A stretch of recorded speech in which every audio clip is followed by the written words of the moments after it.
So, you got your full unrestricted license, you walk into a showroom wanting a brand new bike. So why would you buy that?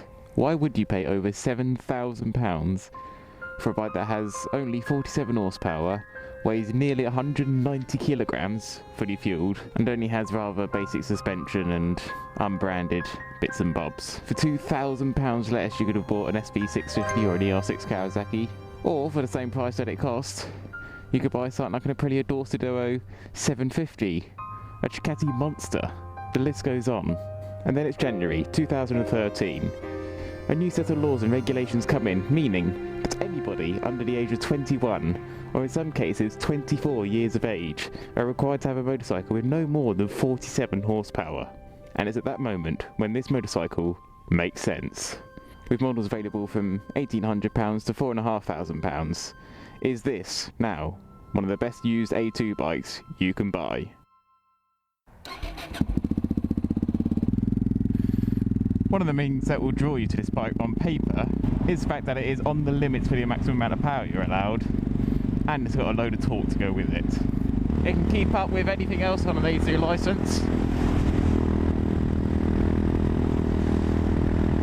No need to worry about that. And once the engine gets you flying down the road, the brakes, which are lifted off the phaser, do a very good job of bringing it all back to a halt.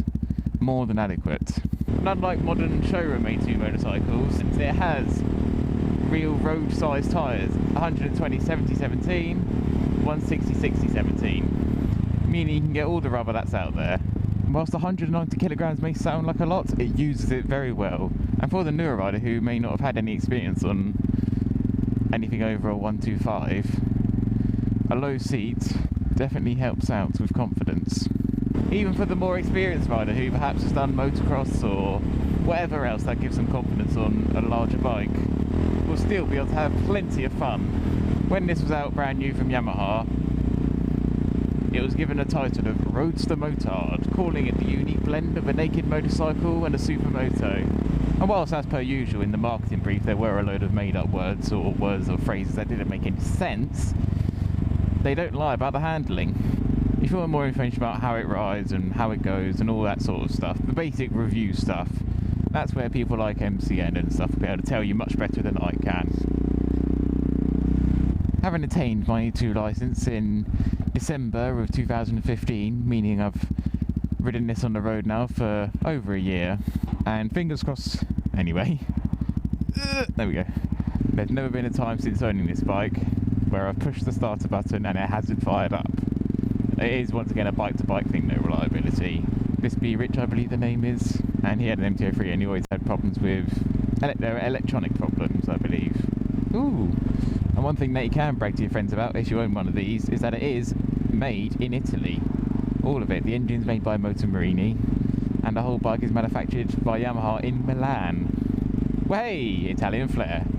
But as with any vehicle, there are negatives. If you are planning to use this as a long distance motorway travel, commute, or just motorway travel in general, it can be done. I do it a lot, and I think purely because myself and most likely other A2 license holders haven't experienced what it's like to have a full protection against the elements.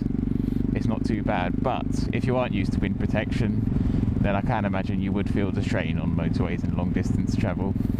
Some people may find that not so much the vibrations, but what the vibrations do causing issues. For example, the exhaust guard, the bolts for that, when I bought the bike they had clearly not the original ones in there, and I've also had to replace a set from them coming out. You can do what you want to them, but things do seem to find their way loose. And the number plate, not the one I've got on at the moment, is my second one, because my first one got a massive crack in it, and yeah, it's just sort of it has destroyed itself.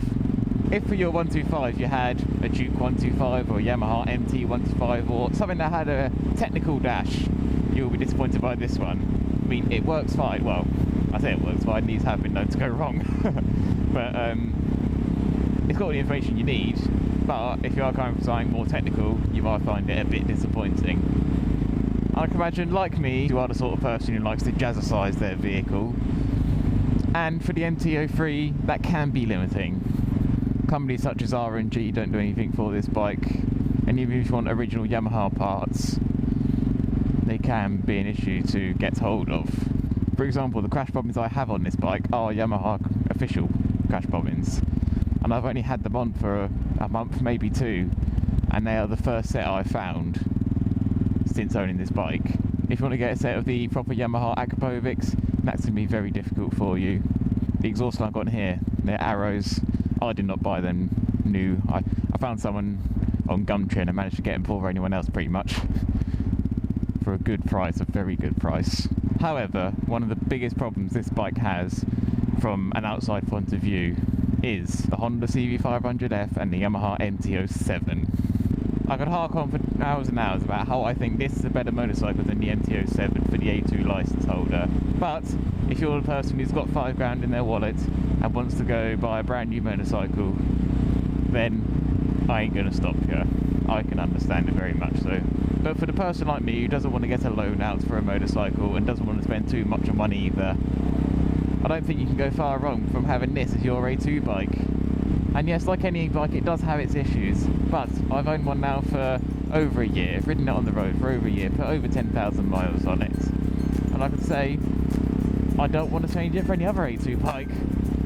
I am perfectly happy with what I've got. For the price, for the license restriction, it's a darn good bike. Thank you, and goodbye.